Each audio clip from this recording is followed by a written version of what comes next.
Lovely welcome all of you. I am Deepmala Sharma. Today we'll talk about the third chapter of the book Footprints Without Feet, which is the supplementary reader book for the students of class 10.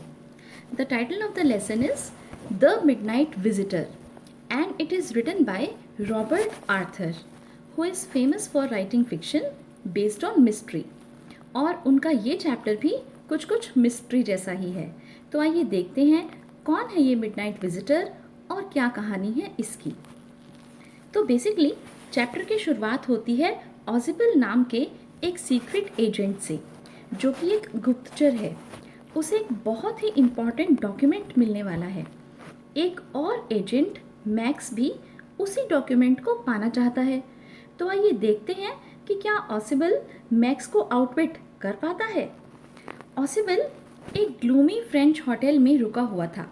वहाँ उससे मिलने Fowler नाम का एक writer पहुँचता है, लेकिन Fowler उससे मिलकर एकदम निराश हो जाता है, क्योंकि जैसा उसने सीक्रेट एजेंट्स के बारे में आज तक सोचा था, सुना था, पढ़ा था, उस डिस्क्रिप्शन से ऑसिबल कहीं भी मेल नहीं खाता। एक तो वह देखने में फैट था, फिर उसका जो एक्सेंट यानी बोलने का जो ढंग था वो अजीब सा था। हालांकि उसे थोड़ी बहुत फ्रेंच और जर्मन आती थी, लेकिन फिर भी उसकी एक्सेंट में अमेरिकन टच था, जो कि बॉस्टन से पेरिस वो ले आया था। फिर वो जिस होटल में ठहरा था वो भी बिल्कुल एवरेज से बहुत ही कम अच्छा था, मीन्स कुछ खास नहीं था जैसा कि उसने सोचा था। और उसका रूम तो एकदम टॉप फ्लोर पर 6th फ्लोर पर था। ऑसिबल फाउलर से कहता है कि तुम्हें मुझे इस तरह से देखकर निराशा हो रही है ना, तुम्हें लगा होगा कि तुम एक ऐसे सीक्रेट एजेंट या जासूस से मिलने जा रहे हो जो खतरों से खेलता होगा। तुम मुझसे इसलिए मिलना चाहते थे क्योंकि तुम एक राइटर हो, यंग हो, रोमांटिक हो, यानी तुम्हें एडवेंचर और थ्रिल पसंद है। तुमने सोचा होगा कि मैं एक जासूस से मिलने जा रहा हूँ तो काफ़ी थ्रिल होगा, पिस्टल्स के चलने की आवाज़ें आएंगी, ड्रग्स, वाइन, पता नहीं क्या क्या सोचा होगा, खूबसूरत लड़कियाँ मुझे मैसेजेस दे रही होंगी, लेकिन इन सब की जगह तुम मेरे जैसे मोटे आदमी के साथ बोर हो रहे हो। तभी ऑसिबल अपने रूम तक पहुंच जाता है, दरवाज़ा खोलता है और फिर कहता है, लेकिन तुम चिंता मत करो, खुश हो जाओ, क्योंकि अभी तुम वो इम्पॉर्टेंट पेपर देखने वाले हो जिसके लिए several main and women have risk their lives, कि इतना इम्पॉर्टेंट एक रिपोर्ट मेरे पास अभी आने वाली है कि जिसके लिए हज़ारों आदमियों ने, लेडीज़ ने अपनी जान जो है वो दांव पर लगा दी। और देखना वो पेपर यानी वो डॉक्यूमेंट हिस्ट्री में कितना इम्पॉर्टेंट साबित होने वाला है। एज ही स्पोक ऑसिबल close the door behind him, then he switched on the light. जैसे ही लाइट जली, फाउलर का उस दिन का पहला थ्रिल उसके सामने था। आधे कमरे को पार करके एक आदमी ऑटोमेटिक पिस्टल लेकर उनके सामने खड़ा था। ऑसिबल ने उसे देखा और कहा, मैक्स, तुमने मुझे चौंका दिया। मुझे लगा तुम बर्लिन में होगे। What are you doing in my room? Max एक पतला सा, कुछ कुछ टॉल, लंबा, चालाक सा चेहरे वाला, एकदम लोमड़ी की तरह दिखने वाला इंसान था। वो ज़्यादा डरावना नहीं था, एक्सेप्ट द फैक्ट कि उसके पास गन थी। मैक्स ने कहा, द रिपोर्ट, जो रिपोर्ट तुम्हें आज मिलने वाली है न्यू मिसाइल्स के बारे में, वो मुझे चाहिए। ऑसिबल ये सुनकर आर्म चेयर पर बैठ गया और बोला कि ये तो महीने में दूसरी बार हुआ है कि कोई मेरे कमरे में बालकनी से चुपके से आ गया है। फाउलर कमरे में जो एकमात्र विंडो थी उसे देखने लगा। मैक्स ने कहा, नहीं, मैं बालकनी से नहीं बल्कि पास की से आया हूँ। अब ये पास की क्या है? दरअसल होटल्स में सभी रूम्स की एक की होती है जिसे मास्टर की या पास की कहते हैं। तो मैक्स ने ऑसिबल का कमरा पास की से खोला था, जबकि ऑसिबल कहता है कि वो बालकनी से आया है। तो मैक्स कहता है कि उसे तो बालकनी के बारे में पता ही नहीं। तब ऑसिबल उसे बताता है कि वो बालकनी उसकी नहीं बल्कि नेक्स्ट अपार्टमेंट की है और वो उसके खिड़की तक पहुंचती है।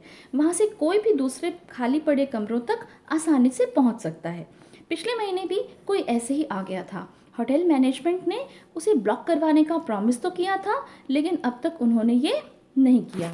मैक्स ने फाउलर की ओर देखा, जो कि ऑसिबल के साथ बिल्कुल सीधा खड़ा था। उसने गन हवा में लहराई और उससे बोला कि तुम बैठ जाओ, क्योंकि मेरे हिसाब से अभी आधा घंटा है। ऑसिबल ने कहा 31 मिनट्स, 12:30 की अपॉइंटमेंट है। मैक्स, तुम्हें पता कैसे चला रिपोर्ट के बारे में? मैक्स ने कहा कि काश हमें पता होता कि तुम लोगों को रिपोर्ट के बारे में कैसे पता चला, लेकिन चलो छोड़ो, इसमें कोई नुकसान की बात नहीं है, क्योंकि आज रात तो मैं तुमसे वो रिपोर्ट ले ही लूँगा।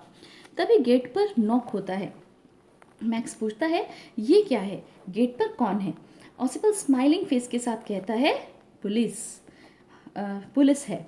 वो कहता है कि मुझे लगा कि इतना इम्पॉर्टेंट डॉक्यूमेंट है, मैं आज रिसीव करने वाला हूँ, तो मेरी सेफ्टी या एक्स्ट्रा प्रोटेक्शन के लिए मैंने पुलिस को बुला लिया था कि वो मुझे चेक कर ले कि सब ठीक है ना।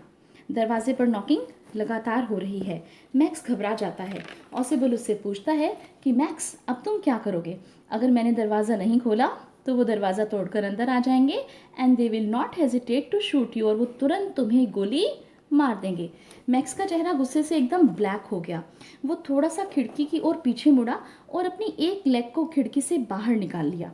उसने ऑसिबल को वार्निंग दी कि उन्हें वापस भेज दो। ओके, मीन्स पुलिस को वापस भेज दो जब तक मैं बालकनी में वेट कर रहा हूँ, नहीं तो मैं तुम्हें गोली मारने में हिचकिचाऊंगा नहीं। नॉकिंग लगातार बढ़ रही थी। कोई बाहर से बोला, मिस्टर ऑसिबल, मिस्टर ऑसिबल। मैक्स अब भी उसी पोस्टर में खिड़की से बाहर अपनी लेग निकालकर और गन को ऑसिबल और फाउलर की ओर पॉइंट करके खड़ा था। जैसे ही डोर नॉब टर्न हुई, मैक्स ने अपनी दूसरी लेग भी ज़मीन से उठा ली और बालकनी में कूद गया। जैसे ही वो कूदा, उसकी बहुत तेज चीखने की आवाज़ आई। इधर दरवाज़ा खुला। एक वेटर एक ट्रे और एक बॉटल और 2 ग्लासेस लेकर खड़ा था। वो वेटर बोला, ये वो ड्रिंक है सर जो आपने लौटते समय ऑर्डर किया था। उसने बहुत ही एटिकेट्स के साथ ट्रे को टेबल पर रखा, बॉटल को खोला और रूम से चला गया। फाउलर का चेहरा एकदम सफ़ेद पड़ चुका था। वो हकलाते हुए बोला, लेकिन पुलिस का क्या हुआ? ऑसिबल ने कहा, कोई पुलिस नहीं थी, हेनरी था। हेनरी वेटर का नाम है। ऑसिबल कहता है कि मुझे तो पहले से ही पता था कि हेनरी ही होगा। फिर फाउलर कहता है, लेकिन वो आदमी जो बालकनी में है, अब वो क्या करेगा? ऑसिबल बोला, नो, ही वॉन्ट रिटर्न, कि वो अब नहीं लौटेगा माय यंग फ्रेंड, क्योंकि वहाँ कोई बालकनी ही नहीं है। तो आपने देखा कि मैक्स ऑसिबल के इस झांसे में आ गया कि खिड़की के बाहर बालकनी है, जबकि वहाँ कोई बालकनी नहीं थी। और मैक्स ये सोचकर कूदा कि वो बालकनी से कूद रहा है, लेकिन वो तो होटल के टॉप फ्लोर 6th फ्लोर से कूदकर मर गया था। इन दिस वे हम देख सकते हैं कि ऑसिबल, जो कि देखने में फिजिकली स्मार्ट चाहे नहीं था, लेकिन अपने दिमाग से, अपनी शार्पनेस से उसने कैसे मैक्स को आउटविट कर दिया। Hope you have enjoyed the story. Don't forget to like the video, share it with your friends, and please subscribe to my channel. Thank you so much for watching.